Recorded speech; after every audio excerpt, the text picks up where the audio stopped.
ஓம் சாய்ராம். பாபாவின் பக்தர்களின் அனுபவங்கள் என்ற புத்தகத்தை பூஜ்ய ஸ்ரீ நரசிம்ம சுவாமிஜி எழுதினாரு. அதுல இருந்து ரகுவீர் பாஸ்கர் புரந்தரே அப்படிங்கிறவரோட அனுபவத்தை நாம பார்த்துட்டு இருக்கோம். இந்த பக்தர் இப்ப ஸ்ரீ சாயி பாபா தன்னுடைய மகா சமாதியை பற்றி எப்படி ஒரு முன்னறிவிப்பு கொடுத்தாரு அப்படிங்கிறத நம்ம கிட்ட இங்க பகிர்ந்து கொள்றார். 1918ஆம் ஆண்டு தசரா அப்பதான் ஸ்ரீ சாயி பாபா மகா சமாதி அடைந்தார். ஆனா 1916ஆம் ஆண்டு, அதாவது 2 ஆண்டுகளுக்கு முன்பாகவே தசரா சமயத்துல பாபா சீமோல்லங்கன், அதாவது எல்லையை கடத்தல் அப்படிங்கிற ஒரு நிகழ்ச்சி நடக்கிற அன்னைக்கு தானும் அன்னைக்கு எல்லையை கடக்கிறதா ஒரு நிகழ்வை ஏற்படுத்தினாரு. அதை பத்தி இப்ப நம்ம பார்க்கலாம். சீமோல்லங்கன் அப்படின்னா எல்லையை கடத்தல் அப்படிங்கிறது, அதாவது இந்த ராஜாக்கள்லாம் ஆட்சி புரிந்த காலத்துல அவங்க தன் படை வீரர்களோட அவங்களோட நாட்டோட எல்லைக்கு போயிட்டு அந்த எல்லையை தாண்டி எதிரி நாட்டுக்குள்ள நுழைஞ்சிட்டு திரும்பி அவங்களோட நாட்டு எல்லைக்குள்ளேயே வருவாங்களாம். இது அவங்களோட வீரத்தை பிரதிபலிக்கிற ஒரு தினமா கொண்டாடப்பட்டது. அதையே இப்பவும் பின்பற்றி கிராமத்து மக்கள் தான் இந்த சீமோல்லங்கன்ற ஒரு நிகழ்ச்சியை நடத்துறாங்க.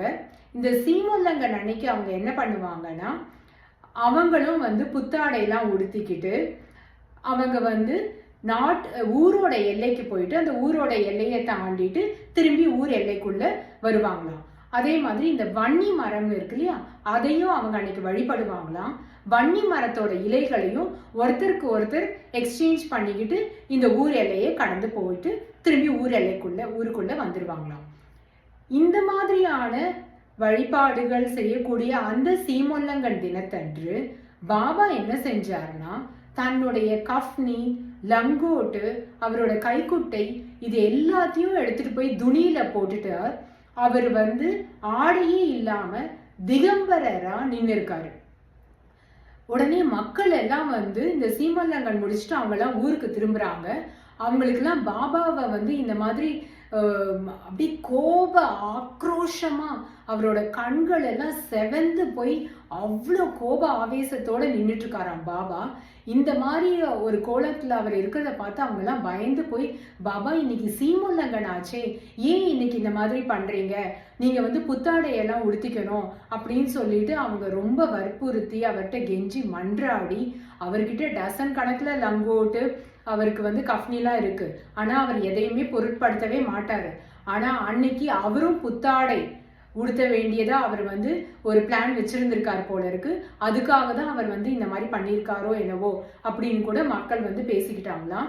அப்புறம் ஒரு வழியா அவருக்கு புது கஃப்னி, புது லங்கோட்டு, புது கைக்குட்டையெல்லாம் கொடுத்தாங்களாம். ஆனா 2 மணி நேரம் பாபா திகம்பரரா அங்க நின்று இருக்காரு.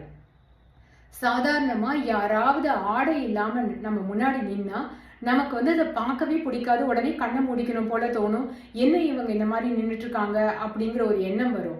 ஆனா ஸ்ரீ சாயி பாபா அங்க திகம்பரரா நின்றுட்டு இருக்காரு அப்படின்னா, துணி எப்படி அப்படியே அந்த முழுசா அந்த ஜுவாலம் அப்படி எரிஞ்சு தீ குழம்பா எரிஞ்சிட்டு இருக்கோ, அந்த மாதிரி இவருமே ஒரு ஒளி வடிவமா தான் அங்க நின்றுட்டு இருந்தாராம்.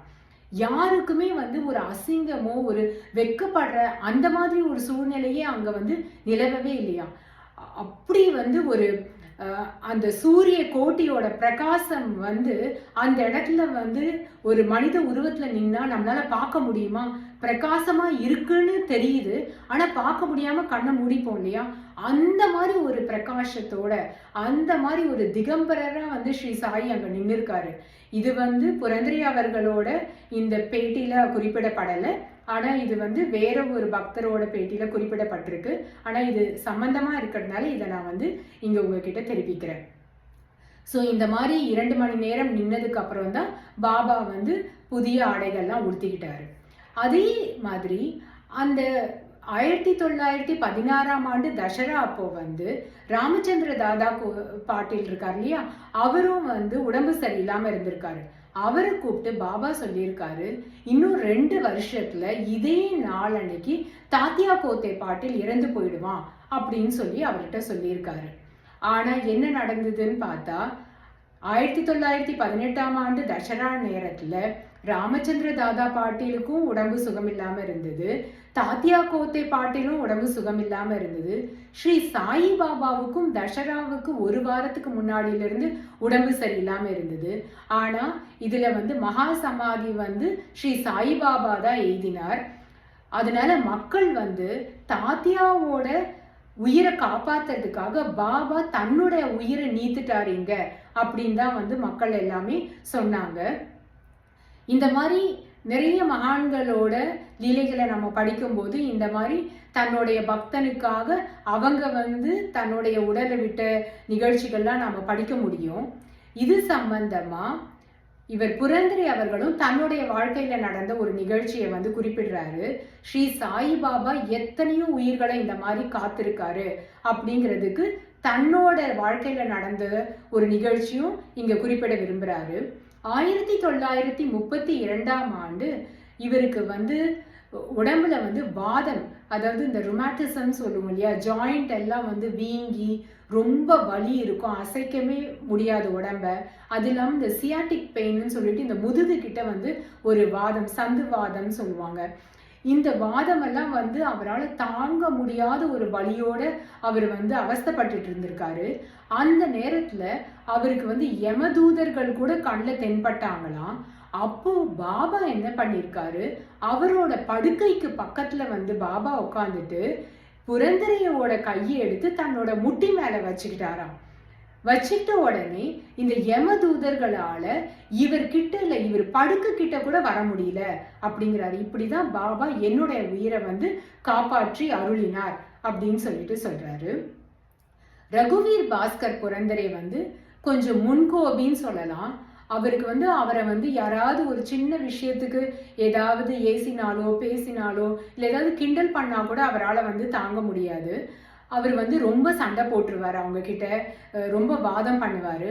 அதனால பாபா எப்போவுமே அவர்கிட்ட சொல்லுவாராம், உன்னை யாராவது ஏதாவது திட்டினாலோ இல்லை உன் மனசு புண்படுற மாதிரி யாராவது ஏதாவது பேசினாலோ அவங்க கிட்ட நீ நிறைய பேசாத, ஓரிரு வார்த்தைகள்ல அவங்களுக்கு பதில் சொல்லிட்டு அந்த இடத்த விட்டு நீ நகர்ந்து போயிடு. ஏன்னா நீ அவங்களோட வாதம் பண்ணி அவங்களோட சண்டை போடும் போது அது என்னோட மனசை ரொம்ப வேதனைப்படுத்துது அப்படின்னு பாபா அடிக்கடி இவர்கிட்டயும் சொல்லியிருக்காராம். அந்த மாதிரி பல பக்தர்கள் கிட்டையும் பாபா இதை சொல்லியிருக்காராம். அதனால யார்கிட்டையும் இந்த மாதிரி வாதம் பண்றது பாபாவுக்கு அறவே பிடிக்காது அப்படின்னு சொல்றாரு. அதே மாதிரி பாபா மகா சமாதி அடைவதற்கு ஒரு 12 அல்லது 15 நாட்களுக்கு முன்னாடி புரந்தரேவும் ஷிரடியில தான் இருந்திருக்காரு. அந்த தருணத்துல பாபா இவங்க மசூதியில இருக்கும்போது இவரையும் கக்கா சாஹேப் தீக்ஷித்தையும் கூப்பிட்டு நீங்க 2 பேரும் இப்ப ஷிரடியை விட்டு கிளம்புங்க அப்படின்னு சொல்லிட்டாராம். பாபா இந்த மாதிரி சொன்னதுக்கு அப்புறம் இவங்களால அங்க இருக்கவே முடியல. இப்ப உடனே இவங்க மாட்டு வண்டியை பிடிச்சிட்டு இவங்க ஷிரடியை விட்டு கிளம்பிட்டாங்க.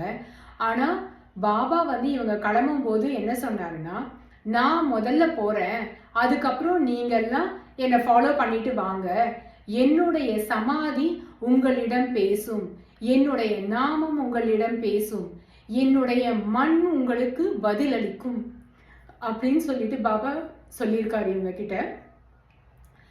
இவங்க எல்லாம் ஷிரடியை விட்டு கிளம்பும் போது பாபாவோட உடல்நிலை சரியா தான் இருந்திருக்கு. அதனால பாபா மகா சமாதி அடைஞ்சிடுவாரு அப்படின்னு இவங்க கொஞ்சம் கூட எதிர்பார்க்கவே இல்லையா. பாபா எப்பவுமே ஸ்வர்க்கத்தை பத்தியோ இல்ல எதை பத்தியுமே இந்த முக்தியை பத்தியோ இதெல்லாம் இந்த மாதிரியான சப்ஜெக்ட்ஸ் எல்லாம் பாபா பேசினதே இல்லை அப்படிங்கிறாரு.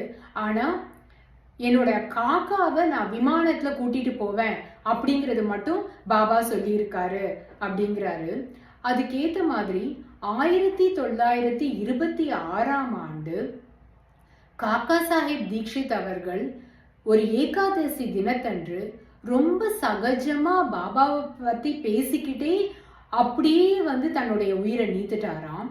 பாபா எப்பவுமே சொல்லுவாராம், என்னுடைய ஆள் 1000 மைலுக்கு அப்பால் இருந்தாலும் அவனை ஒரு பறவை இருக்கு இல்லையா, அந்த குருவியோட காலில் கயிறை கட்டி இழுக்கிற மாதிரி நான் என்னுடைய ஆள் எந்த தூரத்துல எவ்வளவு தூரத்துல அவன் இறந்தாலும் அவனை என்கிட்ட நான் இழுத்துருவேன், அவனை நான் கைவிடவே மாட்டேன் அப்படிங்கிறது மட்டும் பாபா எப்பவுமே சொல்லுவாரு அப்படிங்கிறாரு. அதே மாதிரி நிறைய பக்தர்கள் வந்து ஷீரடியிலேயே ஏகாதசி அன்னைக்கும் வந்து அவங்க உயிரை விட்டுருக்காங்க. எல்லாருமே ஸ்வர்க்கத்துக்கு தான் கண்டிப்பா போயிருப்பாங்க அப்படின்னு சொல்லிட்டு இவர் புரந்தரே அவர்கள் சொல்றாரு. பாபா எப்பவுமே நான் தான் அந்த பரபிரம்மன் அப்படின்னு சொன்னதில்லை. ஆனா அவர் சொல்லுவாராம், நான் வந்து எல்லா ஜீவராசிகளுக்குள்ளேயும் இருக்கேன், உங்களுக்குள்ள நீங்க ஏன் பேதம் பாக்குறீங்க, உங்க எல்லாருக்குள்ளேயும் நான் தான் இருக்கேன், எனக்குள்ள நீங்க எல்லாரும் தான் இருக்கீங்க, மனிதர்களுக்கு உள்ள மட்டும் இல்ல மிருகத்துக்குள்ளேயும் நான் தான் இருக்கேன் அப்படிங்கறத தான் பாபா எப்பவுமே வந்து வலியுறுத்திட்டே இருப்பாரு அப்படின்னு சொல்லிட்டு புரந்தரே அவர்கள் சொல்றாரு. இந்த மாதிரி பாபா வந்து காக்கா சாஹேப் தீக்ஷித்தை வந்து எப்படி வந்து ஒரு புஷ்பக விமானத்துல கொண்டு போவேன்னு சொன்னாரோ அதே மாதிரி அவருக்கு வந்து ஒரு நிம்மதியான அமைதியான ஒரு இறப்பை தான் வந்து பாபா வந்து ஏற்படுத்தி கொடுத்தாரு அப்படின்னு சொல்லிட்டு இவரை வந்து இங்க நம்ம கிட்ட தெரிவிக்கிறாரு. இந்த மாதிரி புரந்தரே கிட்ட இருந்து நாம இன்னும் பல எக்ஸ்பீரியன்சஸ் பாபா அவருக்கு கொடுத்ததெல்லாம் வந்து வர எபிசோட்ல நம்ம பார்க்கலாம். ஓ